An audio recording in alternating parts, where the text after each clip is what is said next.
Hey guys, welcome back to Carib 21, wherever in the Caribbean or in the diaspora you're watching from.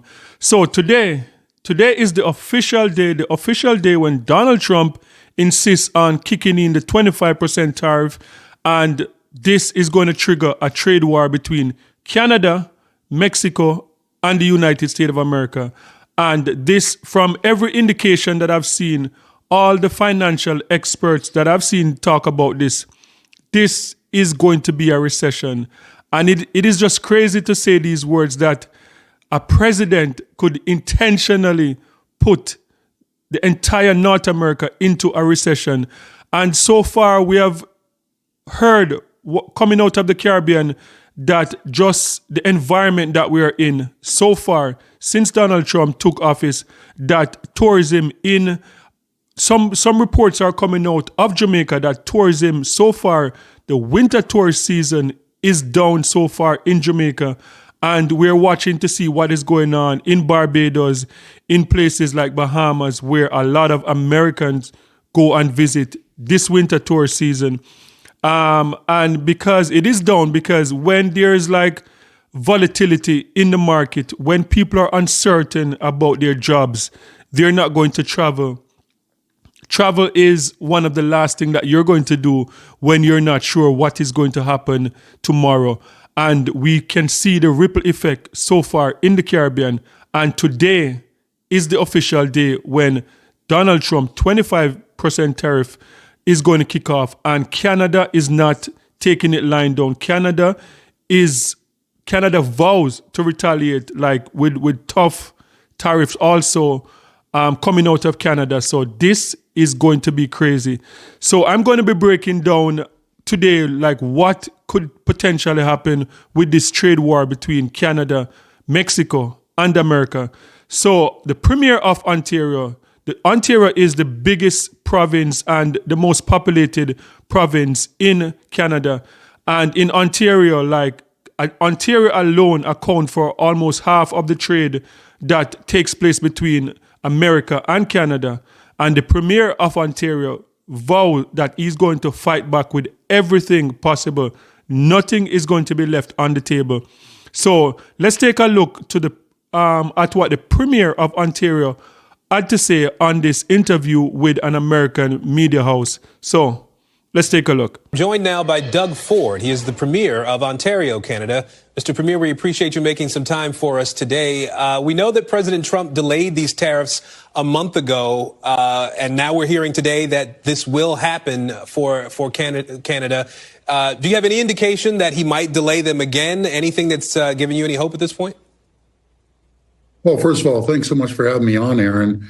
For the sake of the American people and the Canadian people, he needs to pull back. I'm going to tell you exactly what's going to happen here. You know, President Trump ran on a mandate to create more jobs, keep inflation and low and lower cost. It's going to work totally opposite. Plants will close down within a week. Assembly plants in Michigan, which is a red state. Okay, so that's the first point from the Premier of Ontario, Doug Ford. And the point that the Premier just made is very important, because people don't realize how intertwined Canada, America, and Mexico is where the automotive industry is concerned. And in Michigan, a big part of the automotive industry in America. And from what I'm hearing so far is that this week, the plants in Canada could completely shut down. They could completely shut down the plant in Canada, and I think Mexico is going to do the same thing. And what will happen is that thousands of jobs in Michigan, thousands of jobs across the United States of America are going to the plants are going to shut down, and these workers are going to be temporarily out of job. And from what I'm hearing in the news here in Canada is that this could cause a ripple effect, and motor vehicles, like we have seen the price of motor vehicles throughout the pandemic, that you'd have to wait for, like, we purchased a car and we had to wait like over a year. The wait time was up to 2 to 3 years during the pandemic, and this could go back to where we're coming out of the pandemic. So this is crazy to me, that just one trade war could cause a ripple effect, and this could happen. And I'm seeing indication coming out of the United States of America that the price of cars could just skyrocket by the end of this month. So that is the first point. So let's continue with this video. Manufacturing will stop.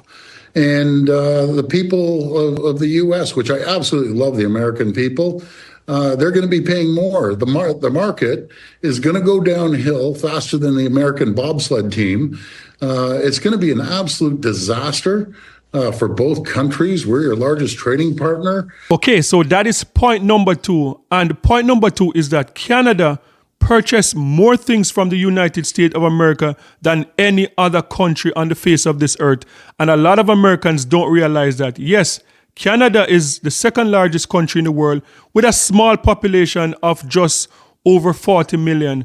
So the fact that 40 million Canadians purchase more goods coming out of America than Mexico with 130 million people, plus the UK with 68 million people, and places like Japan and name all the countries in Europe.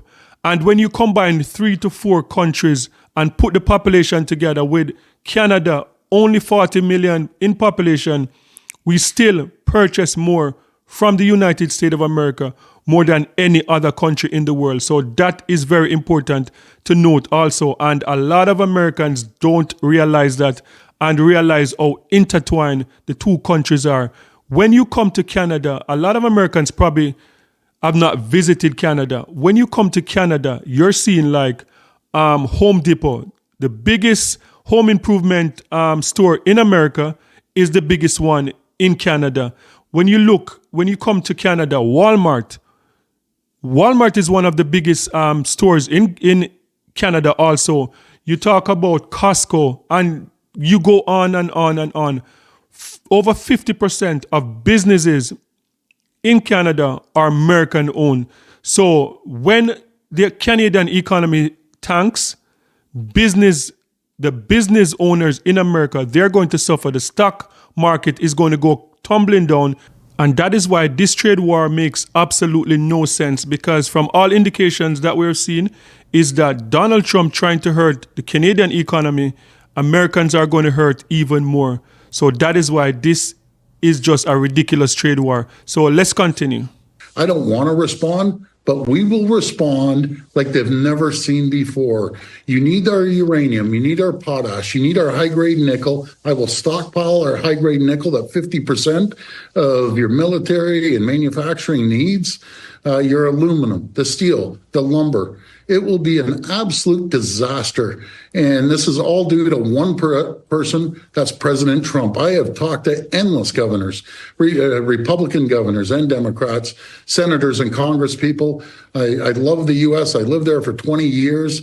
They're all saying this is the craziest thing that someone could ever do. Well, sir, it's going to create massive problems. Well, let me ask you, you said a couple of things here I want to ask you about. First of all, you said that you will respond.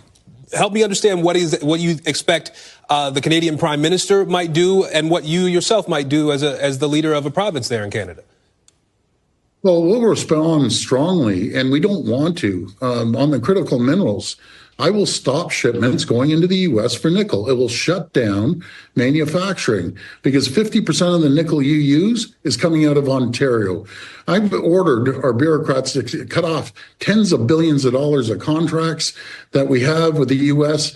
We are the largest purchaser of alcohol in the world. We buy over 3,600 products from 35 states. Okay, so let's talk about the mineral deal. Like, people don't realize that Canada is the biggest supplier of minerals to the United States of America. And as the premier just made a point in that clip, also alcohol. Americans do not really understand how Canada works. And Canada is the Canadian government is the biggest purchaser of alcohol in the entire world. And most of our alcohol comes from the United States of America. The LCBO is a government-run company in Canada that is responsible for every single alcohol, whether it's wine, beer, booze, whatever it is coming into Canada. It's a government-run company, and the government is responsible for 100% of alcohol that comes into Canada, and that is in billions of dollars for the year. billions of dollars worth of alcohol purchased the Canadian government and distributed to stores across Canada. The LCBO, as I said, the biggest, the most profitable alcohol company in the entire world, and it's run by the Canadian government. So the Canadian government shutting off the deal from 28 states in America that they purchase alcohol from, that is going to have a devastating impact on the American economy.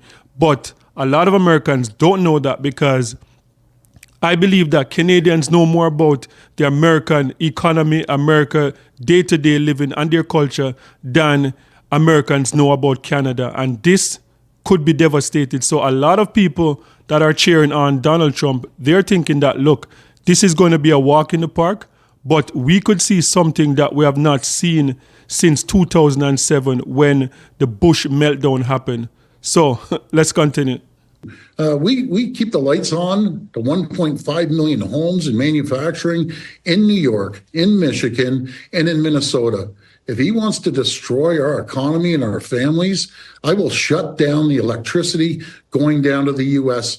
And I'm telling you, we will do it. It's unfortunate. I would rather ship you more electricity. You are ready, sir, to go to war, to go to a trade war with the United States, with the Trump administration.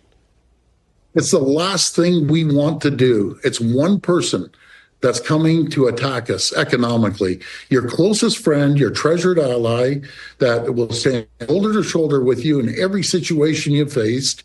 And he's attacking the person, his number one customer. There's no country in the world that buys more products off the U.S. than we do. We're the number one trading customer to 28 states. And a lot of them are red states. They're going to feel the pain like they've never felt before. Okay, so that is another important point that the Premier just made. A lot of Americans don't realize that almost 2 million Americans, whether it's homes or businesses, are fueled by Canadian energy. And that with a flick of a switch, thousands, millions of people in New York could be out of power. And that is not a good thing. So this trade war is not something to take lightly. And as I said earlier, I don't think a lot of Americans really know much about the trade or intertwine the trade relationship between Canada and the United States. And a lot of people probably are not old enough to remember the North American blackout, when there was a disruption of energy on the Canadian side, and millions of people in New York were out of power for hours. So this is not something to take lightly. And the Premier, as stated there, like, he will pull that switch and millions of people will be out of light in New York. So let's continue. So we're almost out of time here, but we know that President Trump posted on social media that drugs are pouring into the U.S. from both Canada and Mexico, despite no evidence really to back that up. If this is his pretense for imposing tariffs, what should Canada do in response? How do you start to right the ship here in this relationship? Well, first of all, Secretary Lutnick came out and said, yes, we're moving forward. I agree. Let's tighten up the borders on both sides. We put 10,000 personnel along our borders. And it works both ways. We're working with the DEA. We're working with U.S. Border Patrol, with our Canadian Border Patrol. We're ramping it up because we're seeing, so far in the last couple of weeks, we've busted 624 kilos of cocaine coming from the southern border, endless amounts of guns. Illegals are coming across. I agree with President Trump. Let's both tighten up the borders, and we're doing it. Okay, so let's talk about the border now. So as stated in my first reaction that I did a month ago when we're talking about the tariff and the border, with Donald Trump using the border as the reason why he's going to impose these tariffs on Canada, was always a sham. The border was never a reason for Donald Trump to do this. Donald Trump just wanted to do this because, as stated from last month, is that the Canadian border is the largest unsecure border in the entire world. But what is happening? There are more Americans or more illegal immigrants coming into Canada from the American side, 10 times more than what is going the other way. And when Donald Trump talk about fentanyl, all the indications, all the report said that only 1% of fentanyl that got into the United States of America came out of Canada.